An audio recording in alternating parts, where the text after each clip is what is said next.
Had to do that. I like you early in the morning. I think when we did the show the other night, you were kind of sleepy. But this is fun. Yeah, This Jareth is fun. You're absolutely right. After spending a long, grueling, difficult, and annoying 4 hours at work, I'm not as cheerful as I am in the morning. 4 hours? Yeah, but if comedians are used to working 15 minutes to 45 minutes, 4 hours, I mean, that's like a whole week's work. Oh, yeah. Yeah, God, working an hour a day is tough. 4 hours? Oh, my God. What are people thinking? That's quite a lid you got on there, Jareth. Yeah. Hey, cowboy, was that a 10-gallon hat, or you just happened to see me? Get a dog, little Lonnie. Hello, Zach. Hello, Kev. See, that's another good reason to do this during the day. There's more people awake. I know. And people are supposed to be at work, but who wants to be at work? This is better. Oh, screw that. Work sucks. Feed fear a suck-it sandwich. I read the book called You Are a Badass at Making Money. Have you read that one? Oh, yeah. It's really good. Is that the one with the yellow cover? Or just there's a couple of badass books, right? Badass. You are a badass. You can do it! I have so many books that I've started. Yeah, I've done that too. I read this whole book, and it was like this thick. That's a lot for me. I'm not a very good reader, but I'm becoming a good reader. Since I started doing comedy, I've probably read more books than I have the previous part of my entire life. Hey, have you read that one book that lady wrote about how to tell somebody's lying? I know how to tell somebody's lying. Have you read that book? Yeah, and I got fries with it. That one by Laurie? Yeah. It's a really good book. Really good. I love it. It had me on the edge of my seat the whole time. It was so exciting and suspenseful, especially that part when the guy goes into the bank with a gun and he robs the bank and then he... No. You better put that on your reading list. It is. It's sitting right over there on the table, on the top of the pile. It is, honest to God. The only reason why I haven't read it yet is because it doesn't say how to be a better comedian on the cover. Well, I think somebody else already took that title. So, okay. Your little teaser for this episode said we were going to talk about money. Money, money, money, money. Money, money, money. Make it rain. I don't have any money. Oh, my money plant. I left my money plant in the bathroom. Oh. I was going to have my money tree right there. Everyone could see I'm making money. And then you've got your $1 trillion bill, too.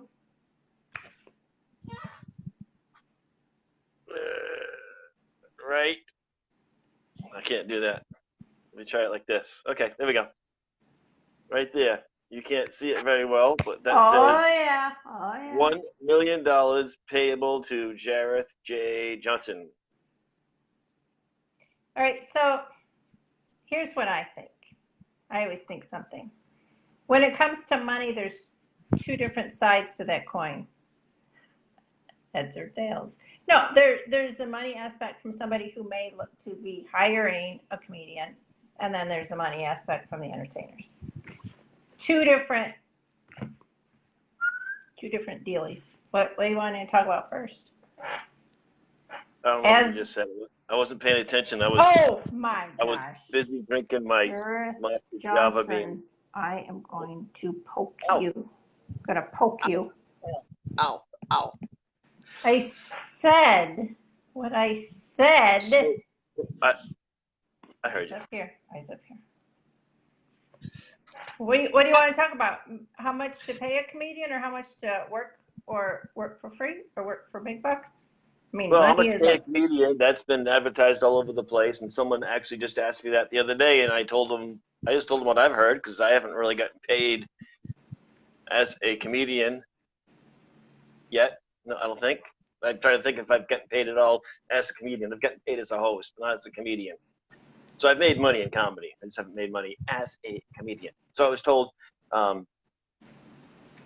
if you're basically a nobody, I think if I could get $50 to do a tight 5, I'd be happy as hell.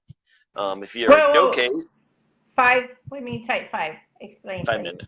5 minutes is what most people do at open mics. They're always working on their tight 5.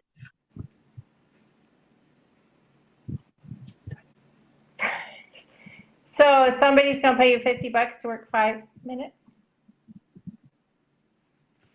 Tight 5. Well, but if you were gonna hire somebody, you're probably gonna hire them for more than 5 minutes, though, right? Right. So the in between, the middle, also called a showcase, and someone can correct me if I don't have all the terminology quite right, but that's how I understand it. They usually do 15, 20 minutes, or maybe even 30 minutes on a big show, but that seems like a lot. We're talking 150 to 350, 450 if you're really good, but it's not big bucks, but you're definitely making some money then. And then if you're the headliner, then we're talking anywhere from 250 to 25,000. You know, that's a big range. Yeah, I'm sure somebody like Jeff Dunham gets about 30 grand to do a 1 hour show, 90-minute special. Okay, but if we're just talking regular Facebook people, we're not really talking about those kind of rates. Yamato, howdy. Sorry, just saying hi. Oh, wait a minute. Brett Rogers is watching. Hey, Brett. David Mike Springer's watching. Hey, David. Hi, David.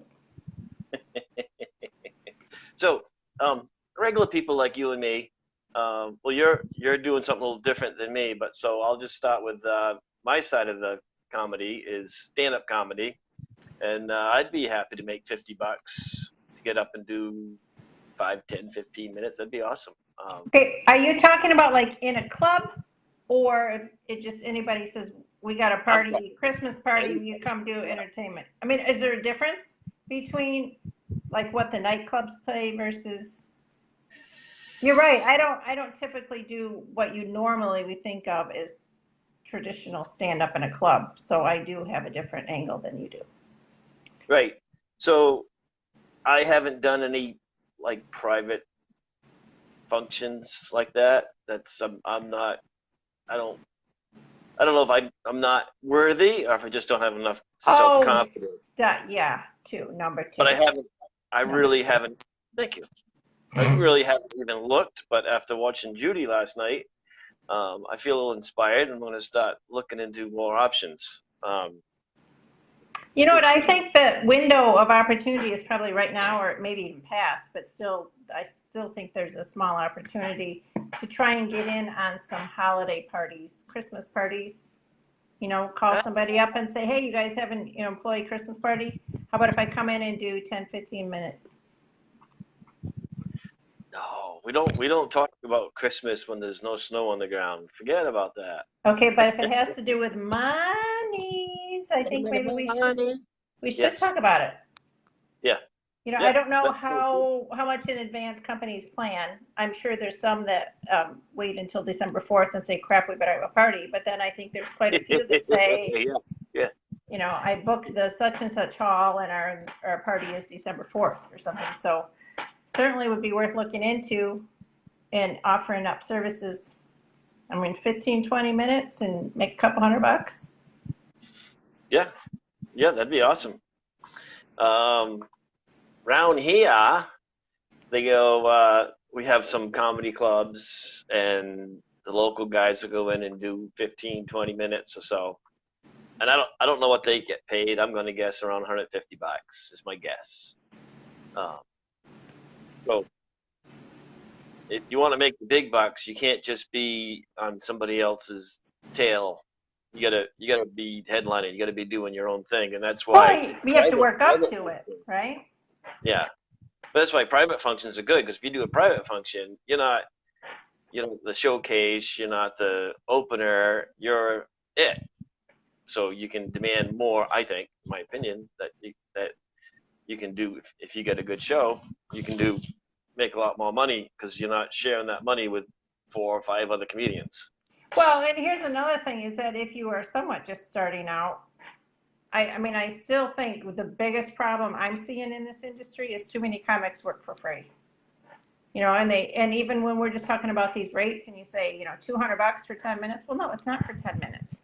It's for how many hours and hours and years of crafting your art. We don't get paid per minute. We're not in an industry that pays us based on time. But how many comics do you see then? It's like, oh, let's do this. Okay, how much does it pay? Oh, it doesn't pay. Well, stop giving it away for free. Just stop.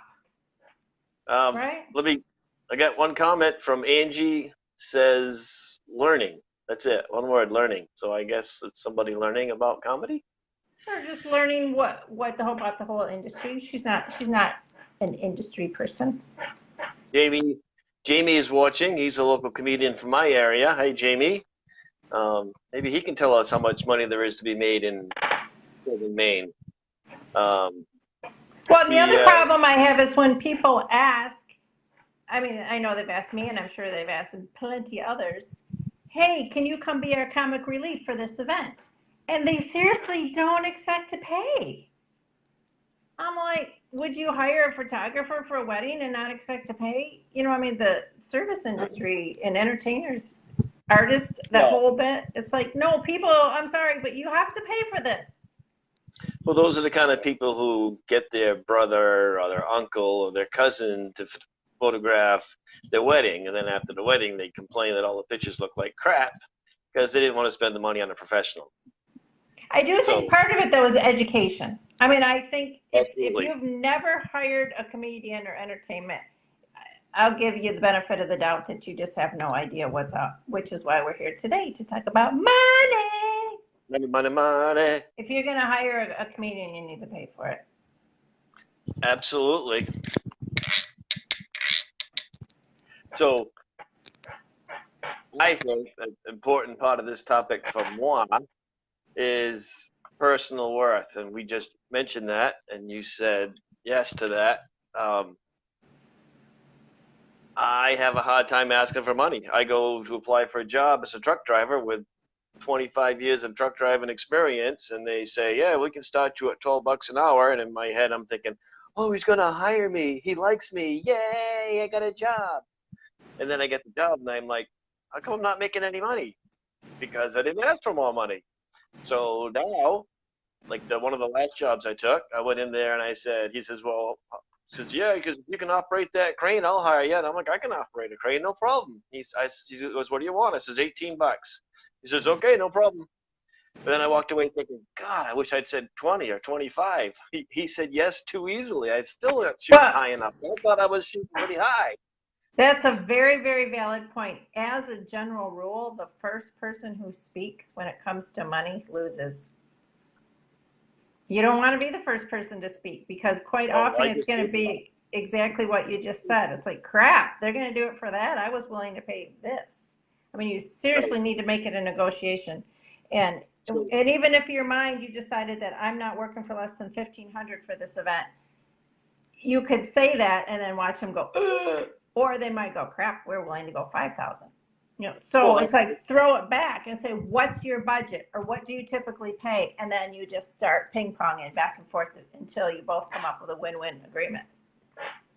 It's like my motorcycle shows. My first show I did for free. I had like 4 friends join me. We just rode our bikes over a car for 4 hours, and everybody loved it. It was great. I'm like, let's do this again.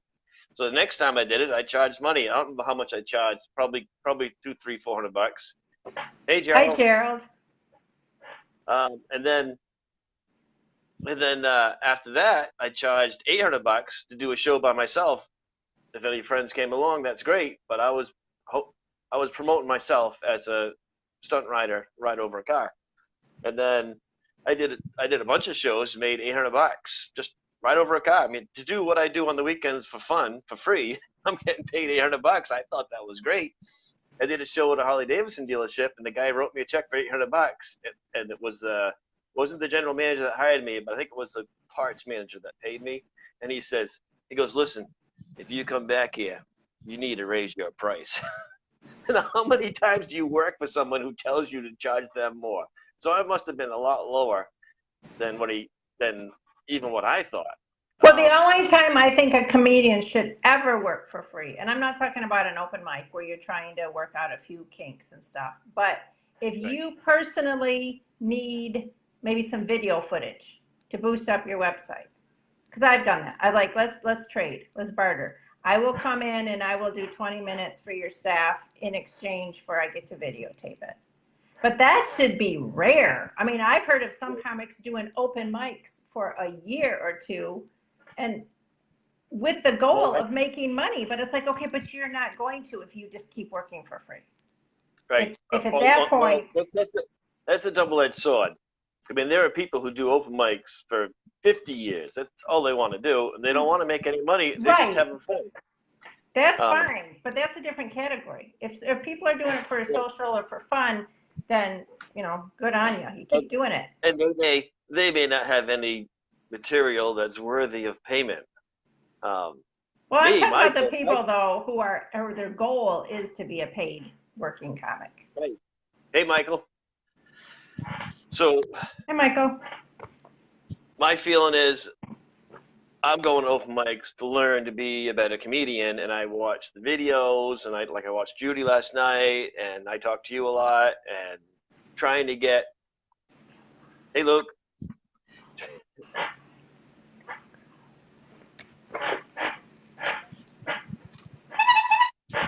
I'm trying to get to a point where I can stop making money. Okay, but when? You gotta pull the trigger. I mean, you are good, you're funny, you have material, so stop, go make money. Michael says, how are my two funny people doing today? I'm doing great. I'm in a wicked good mood. Early is Jareth's best time of day. It's funny too, because I hate mornings. I mean, this is really early to me, and I've been going to work at 8 o'clock. It's been killing me. Oh, but you're right. I'm actually, even though I don't want to get out of bed at 7 o'clock, I go to work, and I actually am in a pretty good mood. It's having a part-time job to get my lazy butt out of bed has actually been a really good thing for me. So back to my point. I didn't finish making my point. This interruptus. My point is, it's not just about how much money is something worth, or how much should you get paid or shouldn't you get paid. For me, and I know I'm not alone because we've heard Ian talk about this quite a bit. For me, it's my self-worth. It's my personal self-worth. What am I worth to me? You know, if I'm willing to give my comment away free because I don't think I'm worth anything, I'm not going to get anything. I have to have a mindset that says, you know, my time's worth money.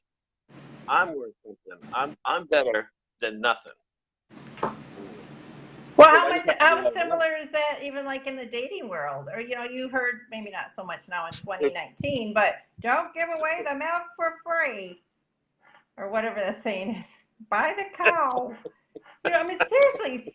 But when it comes to working as a comedian, if you've done the work, if you've done the open mics, you've practiced the bits, then you stop calling yourself an aspiring comedian or wannabe comedian. If you're in it for the money, then gosh darn it, you go out and you charge people what you're worth. And if they don't want to pay, then you say thank you. If you know anybody else, please refer me. Next, step down. Bye, Felicia. Stop giving it away for free. Well, that's one of the reasons why I started hosting, because I knew if I hosted an open mic, I can make a couple bucks while I'm still learning.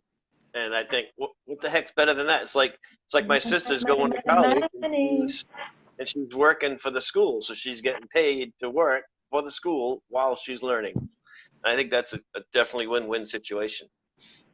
Now you want to talk about big bucks, get into corporate comedy. Okay, your turn. And even on the low end, and I don't want anybody to come hit me up for.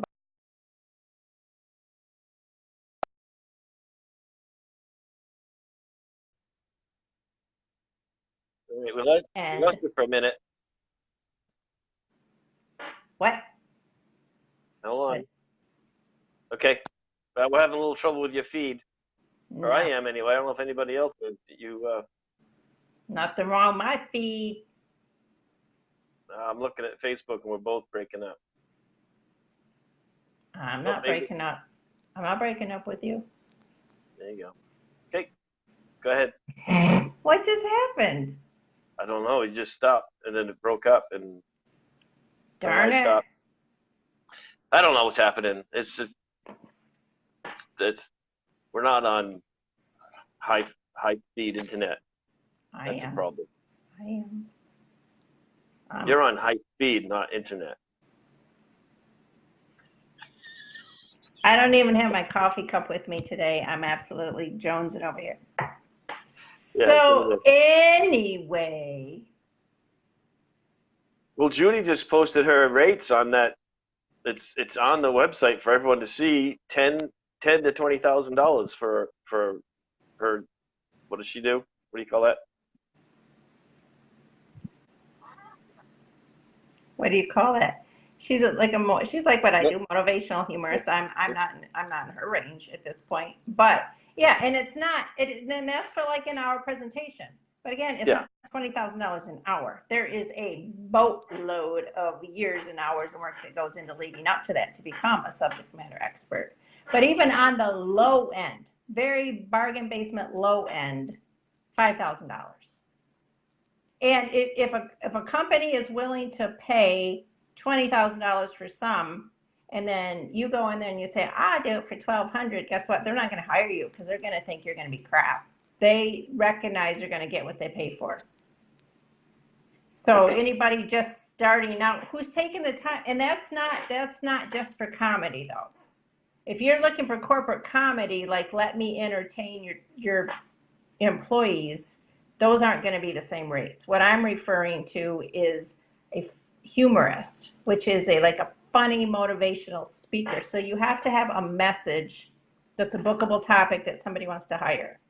So if you have a story that you were, a poor cowboy from Maine and you went through a rough time and you came out okay, company's not going to pay for that.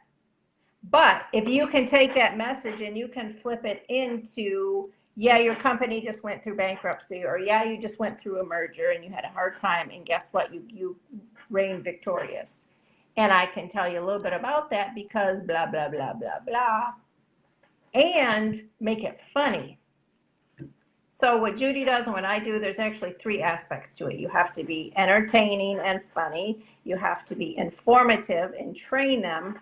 But then you also have to be motivational.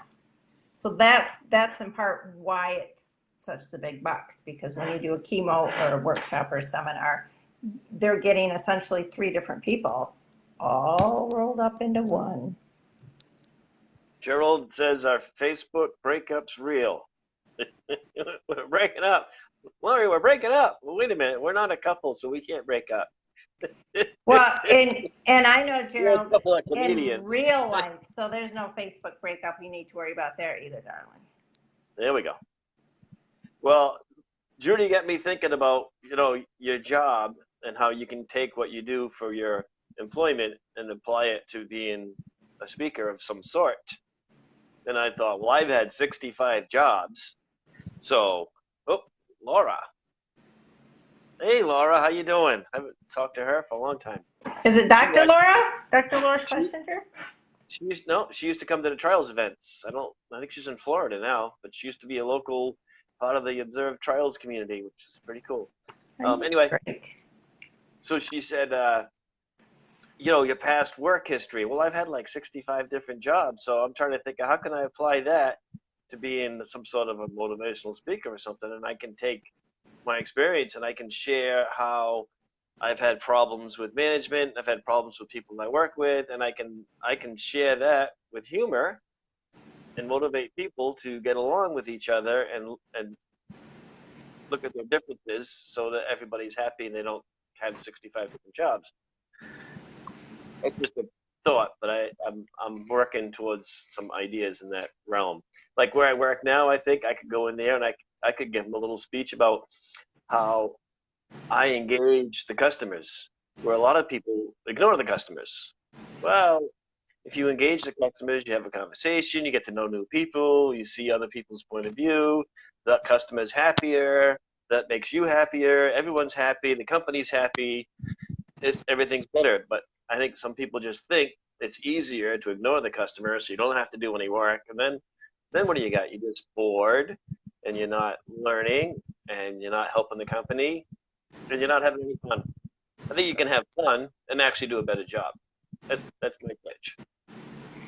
So if you want to pimp yourself out for work, whether it's motivational, humorist, corporate work, or whether it's in a bar or if it's at Joe's hardware employee party, so start the conversation.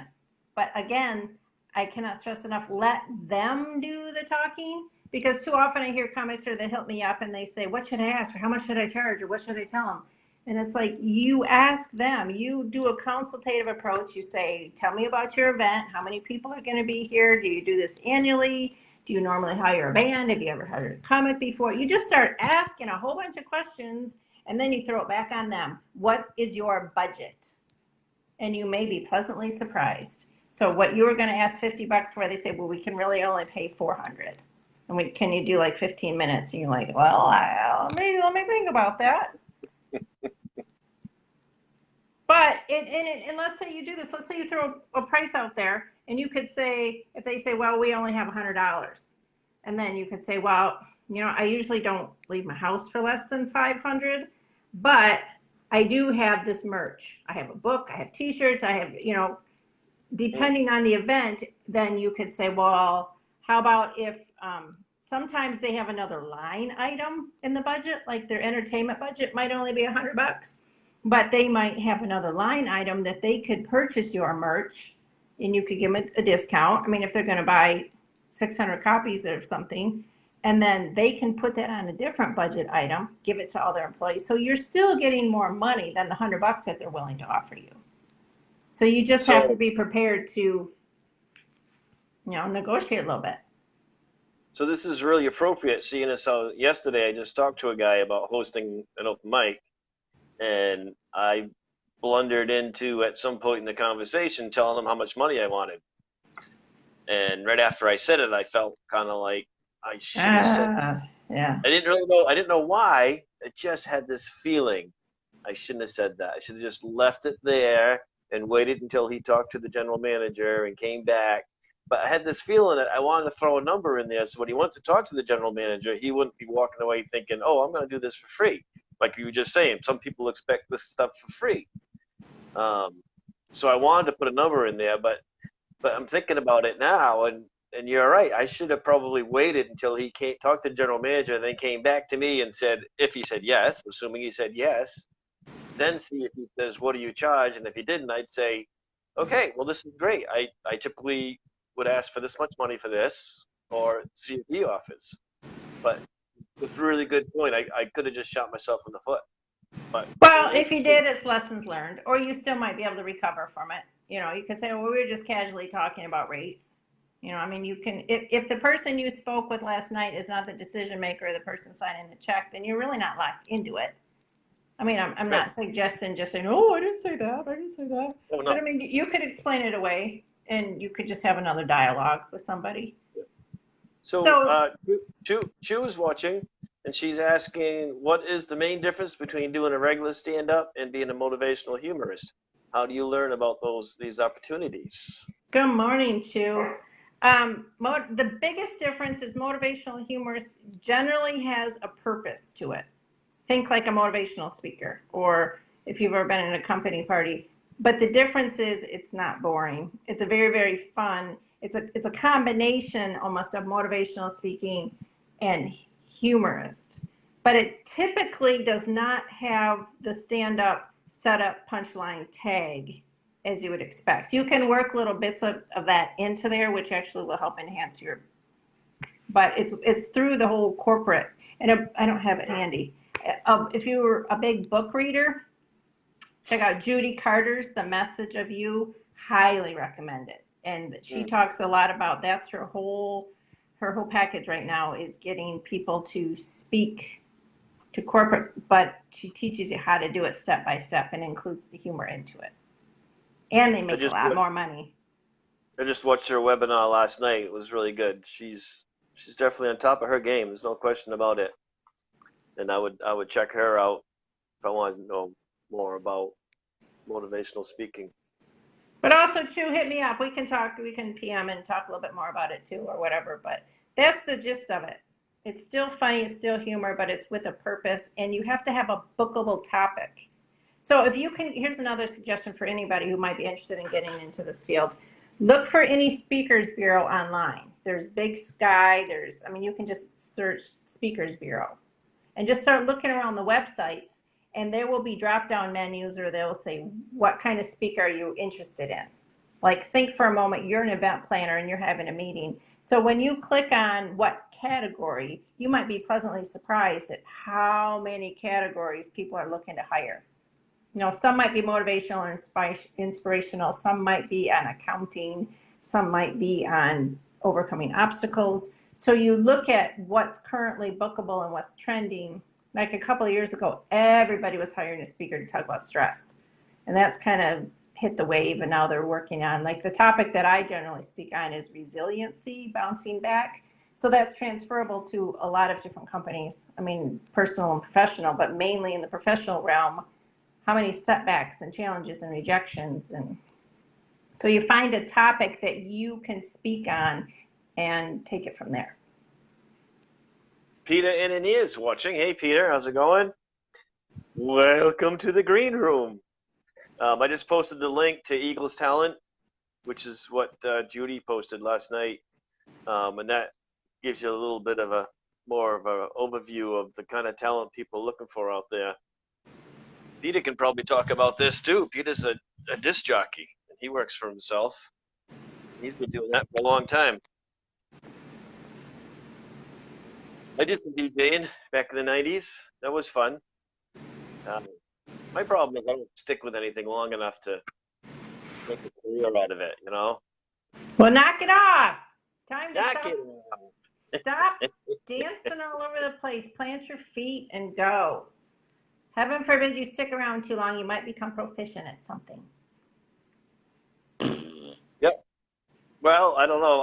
People always say, well, maybe because you've had 65 jobs for a reason, so you can use all that experience to help other people with jobs. I have so much knowledge in my head. One of the things I thought about doing for a long time was being a undercover. The word I want, not cop, for security. Investigator. Thank you. An undercover investigator for blue collar businesses, because I haven't really had any white collar businesses. So that's a lot of my league, but maybe not. Because I've worked in so many places where I've seen people steal stuff. It's like, boy, if they hired me as a investigator. You have a white collar. Yes, that's right. I do. I could very easily go into a business as an employee, so people wouldn't even know. They just think I was a regular guy, and then I could rat everybody out. I don't know if I'd like doing that though, but I think it's something I could be good at. All right, so here's our takeaways from today. If you would like to hire an entertainer, please be prepared to pay them. If you're not sure what your budget is, be prepared to have a conversation with them. How about barter, trade? If you have graphic design abilities, if you can do hairdos, everybody has something. Perhaps you're a photographer and you can help with a website. If you don't want to pay for a comedian or any entertainer, I bet you most of them are going to be open to a conversation to do a barter or a trade. But you do have to pay something, whether it's in kind or in money. And if you are a comedian, stop working for free. Stop it. Not only do I not want to work for free, but one of the things that really annoys me are open mics that charge comedians money to get in there. Peter says it's not a job when you enjoy what you're doing. Except, can you pay your mortgage on your good times? Not unless you're independently wealthy, you have an inheritance, or you have some philanthropist that wants you to keep doing what you're doing. But no, if there's a venue that's charging for an open mic, I think that's in poor taste, because an open mic is really a practice venue. Right. So I just don't go to them, and I've noticed a lot of people post that. They post on there. They say don't go if they're charging, don't go. Just don't go. Boycott them, and they'll stop charging. Well, and if you're paying, it's understandable that you're going to get a professional comedian, whether it's $5, $15, or $200. If you're paying for something, you're going to get a working comedian. I'm not paying to watch somebody's practice time. Go stand in your bathroom and do it that way. Yeah, I agree with that. Yeah. So that can get tricky. You know, it'd be like imagine if Peter showed up as a DJ and he's like, well, this is going to be a practice night for me. I don't know what kind of music to play, so we're going to try some country. We're going to try some rap. We're going to try some jazz. I'm going to play a bunch of music you've never, ever heard before because I'm just practicing. Yeah, that wouldn't go over too good. Do you like jazz? I do. I like jazz. Do you like jazz? I like the old jazz. From the 20s, the gay 90s. So, okay. Darling, we're almost at 40 minutes, and I suspect some people might actually be at work. It's not. They're enjoying what they're doing. It's not work. That's right. But I'm learning. But they're still getting paid. I actually have work to do. At the same token, don't make the mistake of thinking just because you're enjoying what you're doing, you shouldn't get paid. Like if you like being a motivational speaker, or I like doing stand-up comedy, it doesn't mean I should do it for free. I shouldn't volunteer on my services. Oh, this is so much fun. I feel guilty about getting paid, which is actually kind of how I feel a lot of the time. I feel like riding my bike, getting paid $800 to ride my bike over a car. It's like, God, I feel guilty taking that money. I'm just riding my bike, having fun. Yeah, but you're also hurting the other people. I mean, in the industry, you're hurting everybody else. And like you said, it's not just 20 minutes of comedy at the mic. You know, I spend hours a day writing, editing, studying, watching videos on comedy, learning, talking to other people, going to open mics to learn, to practice my sets. It's like, you know, you see these comedians who are, you know, big name, like Jim Gaffigan. He's a good guy. You know, I'm sure he's making $15,000, $20,000 to do a 1 hour special. Oh, but a lot more. He's like over 100,000. He probably put, you know, 6 months worth of work into getting ready for that. So you can't judge it by just that time. You know, the same thing with my motorcycle shows. I have to practice riding my bike. I ride every weekend. I got to work on the bike. I got to risk breaking a leg. You know, I got to pay for my health, my insurance. And I'm entertaining, putting on a show. I'm not actually just riding around circles. So there's more to it. I have to go get some coffee because I didn't bring any in, and I'm having a hard time. Is the coffee machine in the green room broken? Because I'm sure somebody else would want a cup of coffee. It's not very good coffee. I have to go. It's been sitting there all day? It's from last night. Probably nobody made fresh coffee this morning. I have to grind my beans. I need French roast. Entertainers don't usually get up this early. They're usually sleeping until noon. Except me. But I don't always work late at night. When I work, a lot of times it's during the day. And you're a different type of entertainer. What you different. do isn't like going to clubs and working until 1 a.m. You're doing the companies that are going to be doing it during the day. It's a whole different type of setup. I'm scared of the dark. I don't like to go out at night. I can't see. I can't see at night.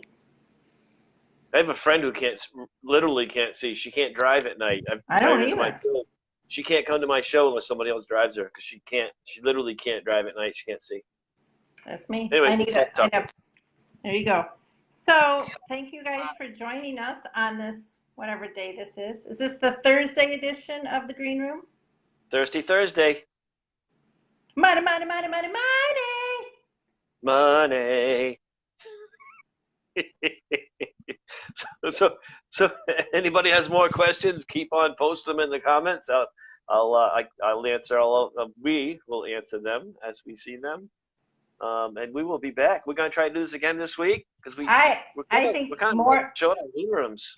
mornings are your prime time. I'm working. I think I'm working at noon Friday. Maybe we can tomorrow. Schedule's in my phone. I'm not going to touch my phone now.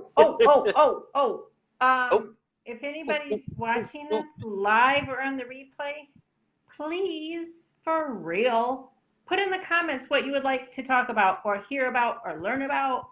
Because sometimes we're really kind of grasping at straws for subject matters. And so we want to bring you the best possible show we can give you.